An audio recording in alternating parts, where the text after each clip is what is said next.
Hello guys! Kain po tayo. Ito po ang aking lunch ngayon. Pastil with sunny side up eggs. Sarap talaga ng pastil. Luto ito ng aking sister.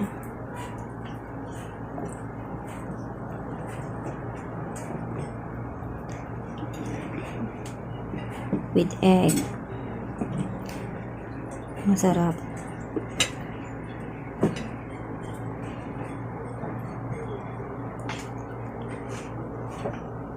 Kahit ito yata araw-araw ulam ko, okay lang. Hindi nakakasawa. Spicy pastil. Diba? Ayan, buto ng sili. Sarap niya, nakakatakam.